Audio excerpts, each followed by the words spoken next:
یا ایک بے قدر بیج کسی کو دکھایا جائے اور اسے یہ بتایا جائے یہ جو اتنا بڑا تم درخت دیکھ رہے ہو نا یہ اس میں سے نکلا ہے، وہ کہتا ہے یار اس میں سے کیسے اتنا بڑا درخت نکل سکتا ہے، وہ درخت تو اتنا بڑا ہے، یہ تو اتنا سا ہے، وہ تو 6 ارب گنا بڑا ہے، لیکن ہم عادی ہیں۔ آپ پھولوں کو دیکھیں، اگر پھول کسی کو جس کو یہ نہ پتا ہو یہ زمین کی کالی مٹی میں سے نکلتے ہیں وہ کبھی بھی نہیں مانے گا کہ مٹی میں تو دور دور تک ایسی کوئی چیز نہیں۔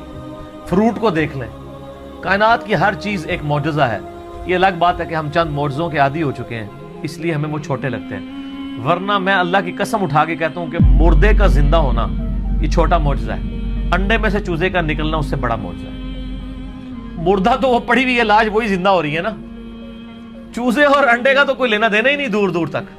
اس میں سے ایک لیسدار مادہ ہے، آپ وہ لیسدار مادہ اس میں سے نکال کے اوپن ایئر کے اندر لے آئیں، پھر آپ اس میں سے ذرا چوزے کی چونچ ہی کوئی ایک بنا کے بتا دیں۔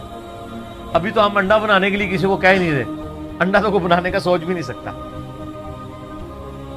تو یہ جتنے physical phenomena of nature discoveries ہوتی ہیں اس میں ہمارا ایٹیچیوڈ پرائمری یہ ہونا چاہیے کہ ہم اس کے بعد خدا کی شناخت کریں، قرآن پاک کی آیات میں اس کو زبردستی گھسیڑنے کی کوشش نہ کریں، کہیں کچھ بن بھی رہا ہوتا ہے کہیں نہیں بھی ہو رہا ہوتا، ہم بھی یعنی کوشش کرتے ہیں جو قریب قریب وہ بات کر دیتے ہیں، ادروائز مجھے بھی ساری باتیں پتہ ہیں جو لوگ کرتے ہیں، لیکن یہ ساری چیزیں قرآن میں نہ بھی لکھی ہوں۔ اصل چیز یہ ہے کہ ہر فزیکل فینومینا آپ کو اللہ کی طرف لے کے جاتا ہے۔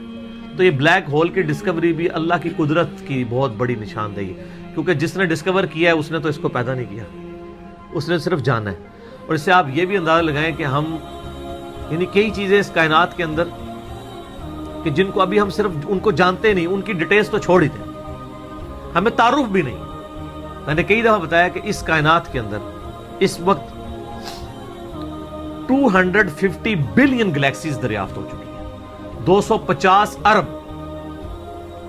ان گلیکسیز میں سے ایک گلیکسی ہماری ملکی وے ہے جس میں 300 ارب سے زیادہ سورج ہیں، جن میں سے ایک سورج یہ ہے اور یہ سب سے چھوٹا سورج ہے۔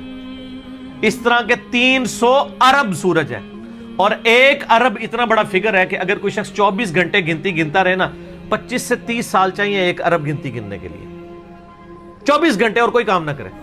آپ 86,400 سیکنڈ، ہر سیکنڈ میں ایک دفعہ بھی گنے تو آپ 1 لاکھ کی بھی گنتی پوری نہیں کر سکتے، اور 25-30 سال تک گنتے رہے تو 1 ارب ہے۔ تو 300 ارب سورج ادھر ہے اور اس طرح کی 250 ارب گلیکسیز ہیں۔ اسی لیے سائنٹسٹ کہتے ہیں کہ سمندر کے ریت کے ذرے جو سمندر کے کنارے پہ ہیں وہ کم ہیں، کائنات میں جو سیٹلائٹس ہیں، سٹارز ہیں، وہ اس سے زیادہ ہیں۔ یہ اتنی بڑی کائنات ہے سر، کوئی امیجن نہیں کر سکتا۔ اور پھر اس کی جو اس کے اندر جو ہارمنی ہے سر، وہ سب سے بڑی بات ہے۔ کائنات خالی بنائی نہیں، بنا کے چھوڑ نہیں دی ہے، اتنی بیلنس ہے کہ وہ کسی کے چلائے بغیر چل ہی نہیں سکتی، اتنی بیلنس ہے۔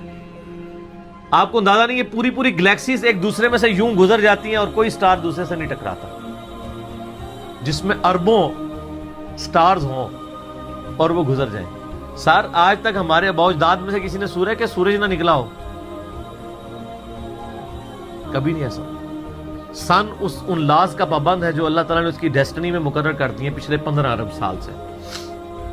ود رسپیکٹ ٹو زمین، ظاہر ہے سورج تو نکلتا ہے غروب تو نہیں ہوتا، ود رسپیکٹ ٹو زمین۔ سورج کا کوئی باپ ہے جو اس کو چلا رہا ہے؟ 15 ارب سال سے بغیر فیول کے وہ چل رہا ہے، اور اس کے اندر اتنی روشنی ہے کہ ہر سیکنڈ میں 50 کروڑ ایٹامک بم کے برابر انرجی صرف ایک سورج میں سے نکل رہی ہے۔ اس طرح کے 300 ارب سورج ہیں، یہ ایک گلیکسی ہے، اور اس طرح کی 250 ارب گلیکسیز اور انبلیویبل ڈیٹا ہے۔ اور یہ تو وہ ہے جو ناسا نے بھی دریافت کی ہے۔